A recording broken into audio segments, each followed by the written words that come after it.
લગભગ મારી સ્મૃતિમાં તો પ્રથમ વખત જ પિતૃચરણ ને માતૃચરણ જોડે અહીંયા હવેલીમાં પધાર્યા.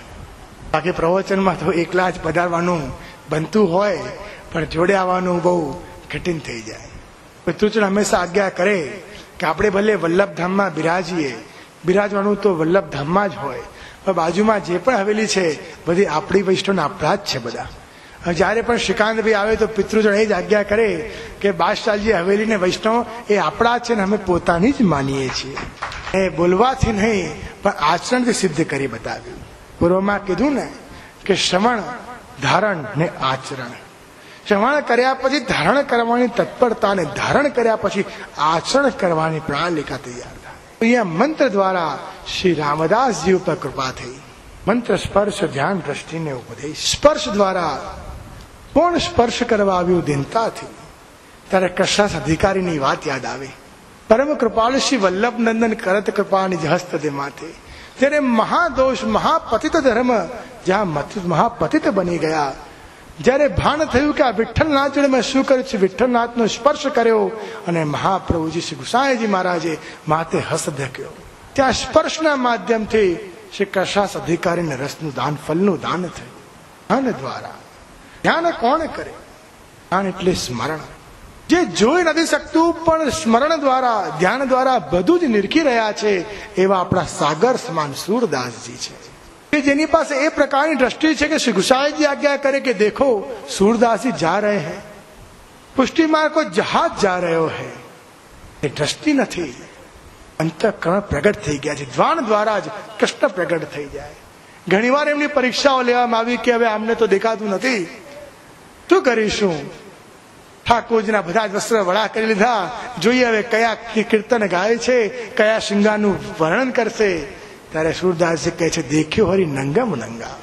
ધ્યાન દ્વારા, પ્રેમની પુષ્ટિ ભક્તિ સ્મરણ દ્વારા તેમને ખ્યાલ આવી જાય. શ્રી મહાપ્રભુજી સ્ફુરિદે सूरदासे અંતઃકરણ આપ્યા છે દ્રષ્ટિ દ્વારા.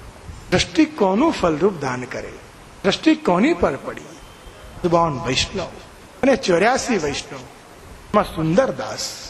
સુંદરદાસજી જોતા હંમેશા બીજું બધું, પણ જે પણ જોતા ત્યાં વલ્લભને જોતા. સુંદરદાસની દ્રષ્ટિ મહાપ્રભુજીમાં, દ્રષ્ટિ દ્વારા કૃપા થઈ, ફલનું દાન થયું. એ ઉપદેશ વલ્લભની વાણીમાં સંપૂર્ણ નિષ્ઠા અને ભાવના. પિતૃચરણ ઘણીવાર વૈષ્ણવમાં આજ્ઞા કરે છે તબ વેણુનાદ દ્વાર અબ લક્ષ્મણ ભટ્ટ ભૂપ કુમાર. ત્યારે ઠાકોરજીએ વેણુનાદ કર્યો અને ગોપીજીનો દોડી દોડીને આવી ગયા. પણ આજના સમયનો વેણુનાદ, આજના સમયનો વેણુનાદ છે વલ્લભના ગ્રંથોના વચનામૃતો, વલ્લભની વાણી, કે જ્યાં પણ આચાર્યના વચનામૃત થતા હોય, જે વાણી નિસ્તિન બહેતી હોય, એ આજના સમયનો વેણુનાદ છે. કે જ્યાં પ્રભુની વાણી નીકળતી હોય, વલ્લભની વાણી નીકળતી હોય, એ રસ બરખામાં વૈષ્ણવ જયારે ભીંજાઈ જાય ત્યારે માનો એ જ વેણુનાદ તમે શ્રવણ કર્યો છે. એ ઉપદેશ શ્રી વલ્લભનો ઉપદેશ દિનકર દાસે શ્રવણ કર્યો. શ્રી મહાપ્રભુ જેની રાહ જુએ એવા શ્રી દિનકર દાસને ઉપદેશ ફલીભૂત થયો અને ઉપદેશ દ્વારા અહીંયા રસમાર્ગ એમના પ્રગટ થયો. તાત્પર્ય એ થયું વૈષ્ણવજનો, શ્લોકને પ્રાપ્ત પૂરા કરીને 11મા શ્લોકમાં રસની પ્રાપ્તિ કરી. આજે અહીંયા પૂર્ણાહુતિ તરફ આપણે પ્રાણ કરી રહ્યા છીએ. આવતીકાલે શ્રી મહાપ્રભુનો ઉત્સવની તૈયારીઓ, ઉત્સવનો આનંદ, શોભાયાત્રા, પ્રભુને લાલ લડાવવાનું કઈ ભૂલાઈ ના જવાય. કૃષ્ણાશ્રય ફલીભૂત ત્યારે જ થાય જ્યારે સાનિધ્ય પ્રાપ્ત થાય. સામિપ્ય ભલે ના હોય પણ સાનિધ્ય મળ્યું તો શ્રી ગોકુલનાથજીની પ્રસન્નતા છે. સામિપ્ય છે પણ તમારું મન ત્યાં નથી, મન બહાર છે, કે બધા બહારગામ ગયા છે, બધા ચંપાળ ગયા છે, લો મારે તો ઘરમાં સેવા કરવાની આવી, તો સાનિધ્ય અને સામિપ્ય એકે નથી. અરે તને સૌભાગ્ય મળ્યું, બધા હો તો તને સેવા ઓછી મળત, તને એકલી મૂકીને એટલે જ ગયા કે બધી સેવા પ્રભુ તારેથી કરાવી છે. એને કહેવાય પુષ્ટિ માર્ગે દ્રષ્ટિ. સત્સંગ દ્રષ્ટિ બદલે છે, વચનામૃત પોષણ દ્રષ્ટિ બદલે છે. સત્સંગ વૈષ્ણવ દ્વારા પ્રાપ્ત થાય જ્યારે પોષણ વલ્લભકુલ દ્વારા પ્રાપ્ત થાય, ને સેવા પ્રભુ કરાવે તેને કહેવાય. તો આવતીકાલે પાશાલજી હવેલીમાં સવારે 7 વાગે શોભાયાત્રા છે. ત્યાર પછી અમારા ત્યાં બ્રહ્મ સંબંધનો કાર્યક્રમ છે, પછી પલના આનંદ મહોત્સવ, ને સાંજે ફરી શોભાયાત્રા. આવતીકાલે કેસરી વસ્ત્ર પહેરીને ના હોય તો અમારાથી માંગી લેજો, સંકોચ ના કરતા.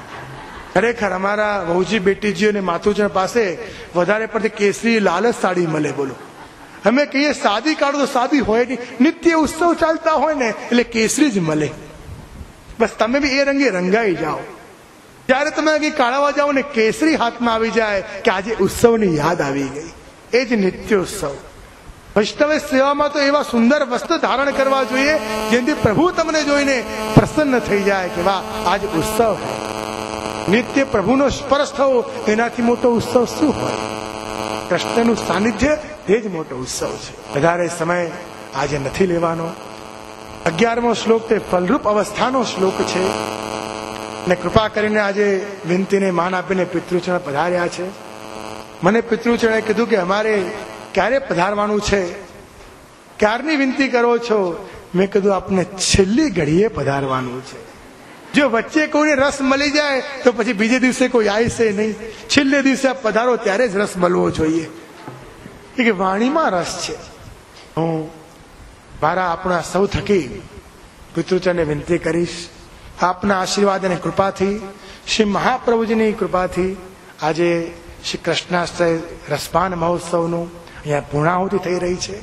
આપના આશીર્વાદથી અહીંયા વૈષ્ણવોને જે પણ કર્તવ્ય પરાયણ થઈને જે પોષણ આપવામાં આવ્યું છે એ પિતૃચરણની કૃપાથી જ આ પ્રાપ્ત થયું છે. દર રવિવારે એકાદશીએ તો પિતૃચરણની રસ વરખા વલ્લભધામમાં વરસતી જ હોય છે. પણ આજે અહીંયા ઉત્સવની પૂર્ણાહુતિ, આ 4 દિવસની પૂર્ણાહુતિમાં અને ઉત્સવના પ્રારંભમાં આપ સર્વેને આશીર્વાદ આપવા ને જે ફલ આ ગ્રંથ દ્વારા આપણને પ્રાપ્ત કરવું છે ને પ્રાપ્ત થવાનું છે એ ફલ આપવાનું કાર્ય પિતૃચરણના હાથમાં છે. તો આજનું આ ગ્રંથની પૂર્ણાહુતિ મારા તમારા સૌ થકી હું પૂજ્ય શ્રી પિતૃચરણને વિનંતી કરીશ કે આપ આપના વચનામૃતો દ્વારા આપણે આ ગ્રંથનો રસ અને પુષ્ટિ માર્ગે આવતીકાલના ઉત્સવનું મહત્વ આપ કૃપા કરીને સમજાવો અને આશીર્વાદ આપો કે અમારી પણ ગતિ રતિમતી ગતિ જેમ બુલા મિશ્રજીની અને 84-200 વૈષ્ણવની જેમણે આપણે સંગતિ લીધી એ બધાની ગતિ શ્રી વલ્લભમાં છે. એ અમારી પણ ગતિ, અમારી પણ રતિમતી શ્રી વલ્લભના ચરણમાં રહે એ જ ભાવના સાથે આ યુગલ ચરણમાં આ રસપાન મહોત્સવની પૂર્ણાહુતિ કરીને આ પ્રવચનને વિરમીને વિનંતી કરું છું. શ્રી વલ્લભાધીશ કી